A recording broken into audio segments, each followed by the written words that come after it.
अस्सलाम वालेकुम dear students of first year class. आज हम फर्स्ट ईयर की फ़िज़िक्स की बुक की कुछ ब्रांचेस को डिस्कस करेंगे। काफ़ी ब्रांचेस हमने लास्ट वीडियो में डिस्कस कर ली थी, तकरीबन 9 ब्रांचेस हमने पिछली वीडियो में डिस्कस की थी। आज हम उससे आगे की ब्रांचेस को डिस्कस करेंगे। जिस स्टूडेंट्स लास्ट टाइम हमने बात की थी एस्ट्रोफिज़िक्स के बारे में, और आज हम बात करेंगे एस्ट्रोफिज़िक्स के बाद जो ब्रांच है अकॉस्टिक फिज़िक्स की। वो ब्रांच है जिसमें हम म्यूज़िक के बारे में बात करते हैं और अपनी आवाज़ को बेहतर से बेहतरीन बनाने की कोशिश करते हैं, और कुछ फैक्टर्स को कंट्रोल करके, जैसे कि नॉइज़ कैंसिलेशन और इस अपने पिच को नॉर्मलाइज करके और अपने जो इंटेंसिटी ऑफ साउंड है उसको बैलेंस करके आवाज़ को बेहतर से बेहतरीन बनाने की कोशिश करते हैं। और एकॉस्टिक फिज़िक्स की वो ब्रांच है जिसमें हम म्यूज़िकल इंस्ट्रूमेंट्स को भी स्टडी करते हैं, जैसे कि पियानो, वायलिन, गिटार, फ्लूट वगैरह किस तरीके से बनाए जाते हैं। इन सब के पीछे की साइंस जो है वो हम एकॉस्टिक में पढ़ते हैं। नेक्स्ट ब्रांच ऑफ फिज़िक्स जो है वो इलेक्ट्रोमैग्नेटिज़्म है। इलेक्ट्रोमैग्नेटिज़्म जो है वो ब्रांच ऑफ फिज़िक्स है जिसमें हम इलेक्ट्रिसिटी प्रोड्यूस करना सीखते हैं मैग्नेट्स के थ्रू, मैग्नेटिक फील्ड के थ्रू। किस तरीके से मैग्नेटिक फील्ड से इलेक्ट्रिक फील्ड यानी कि इलेक्ट्रिक करंट को पैदा किया जाता है। तो ये सब चीज़ें हम इलेक्ट्रोमैग्नेटिज़्म में स्टडी करते हैं। नेक्स्ट ब्रांच ऑफ फिज़िक्स जो है वो फ्लूइड मैकेनिक्स है। फ्लूइड मैकेनिक्स फिज़िक्स की वो ब्रांच है जिसमें हम लिक्विड्स और गैसेस के बारे में पढ़ते हैं। फ्लूइड्स वो होते हैं जो चीज़ें फ्लो करती हैं, जैसे कि लिक्विड्स और गैसेस। लिक्विड और गैसेस सॉलिड के साथ कैसे इंटरेक्ट करते हैं, और लिक्विड जब रेस्ट में होता है तो वो कितना प्रेशर लगा रहा होता है, कितना उसका टेम्परेचर होता है, और वो सॉलिड मटेरियल्स के साथ किस तरह से इंटरेक्ट करता है, ये सारी चीज़ें हम स्टैटिक्स फ्लूइड्स में पढ़ते हैं। और जब फ्लूइड्स जब मोशन में आते हैं तो उसको हम फ्लूइड डायनामिक्स में पढ़ते हैं।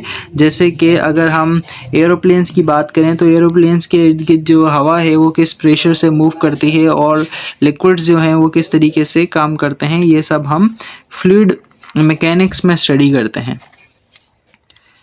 उसके अलावा एक ब्रांच है फिज़िक्स की जिसको हम हाई एनर्जी फिज़िक्स कहते हैं। हाई एनर्जी फिज़िक्स में हम सब एटॉमिक पार्टिकल्स के इंटरेक्शन के बारे में पढ़ते हैं। जब उनको हाई टेम्परेचर पर एक दूसरे से कोलाइड कराते हैं तो वो पार्टिकल्स दूसरे पार्टिकल्स को पैदा करते हैं, और ये काम हम एक डिवाइस के अंदर करते हैं जिसको हम एक्सेलरेटर्स कहते हैं, क्योंकि इसमें चार्ज पार्टिकल एक्सेलरेट करते हैं बहुत तेज़ रफ्तार के साथ, और उनमें एक हाई डेफिनेशन कैमराज लगे होते हैं जिन्हें हम डिटेक्टर्स कहते हैं। और इन डिटेक्टर्स के ज़रिए हम पार्टिकल्स के स्ट्रक्चर को, उनकी बेसिक फंडामेंटल प्रॉपर्टीज़ को स्टडी कर पाते हैं, और यूँ हम पता लगाते हैं कि दुनिया में सबसे छोटे से छोटा पार्टिकल कौन सा है। हाई एनर्जी की फ़िज़िक्स की ब्रांच जो है वो पार्टिकल फ़िज़िक्स भी है और एस्ट्रोफिज़िक्स भी है, और इसमें सब एटॉमिक पार्टिकल्स हैं छोटे से छोटे स्केल पर हम उसको स्टडी करते हैं। इसके अलावा जो ब्रांच है फिज़िक्स की वो है क्वांटम फिज़िक्स। क्वांटम फिज़िक्स को हम क्वांटम मैकेनिक्स के नाम से भी जानते हैं। क्वांटम मैकेनिक्स में हम चीज़ों को बहुत ही छोटे पैमाने पर, माइक्रोस्कोपिक लेवल पर हम स्टडी करते हैं, और जब बहुत ही छोटे पार्टिकल्स की हम बात करते हैं तो उसकी पोजीशन और मोमेंटम को बताना पॉसिबल नहीं होता। तो हम बजाय इसके कि हम किसी पार्टिकल की पोजीशन के बारे में बात करें, हम उसकी प्रोबेबिलिटीज़ के बारे में बात करते हैं कि क्या प्रोबेबिलिटीज़ है कि पार्टिकल कहाँ पर मौजूद होगा और उसका बिहेवियर कैसा होगा। तो यूँ हम क्वांटम मैकेनिक्स में बहुत छोटे से पार्टिकल्स की पोजीशन का अंदाज़ा लगाते हैं, और हो सकता है कि कोई भी पार्टिकल, जैसे इलेक्ट्रॉन है, वो ड्यूल नेचर रखता है, वो वेव भी हो सकता है और वो पार्टिकल भी हो सकता है। तो एक से ज़्यादा स्टेट में पार्टिकल्स पाए जाते हैं जिसे हम सुपर पोजीशन कहते हैं। और एक पार्टिकल से दूसरा पार्टिकल अगर अपनी क्वांटम प्रॉपर्टीज़ को शेयर कर लें तो एक पार्टिकल के बिहेवियर से हम दूसरे पार्टिकल का बिहेवियर प्रिडिक्ट कर सकते हैं। इसको क्वांटम एंटेंगलमेंट कहते हैं।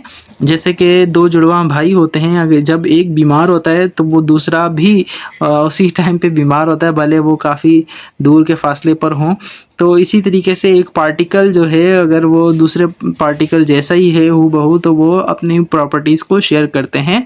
तो एक पार्टिकल के बिहेवियर से हम दूसरे पार्टिकल की नेचर को प्रिडिक्ट कर सकते हैं, और इसे हम क्वांटम फिज़िक्स में एंटेंगलमेंट कहते हैं। तो ये सब एटॉमिक पार्टिकल्स की एक ब्रांच है।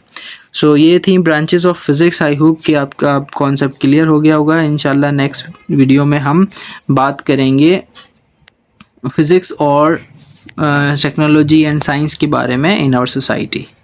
Okay, see you in the next video. Good bye.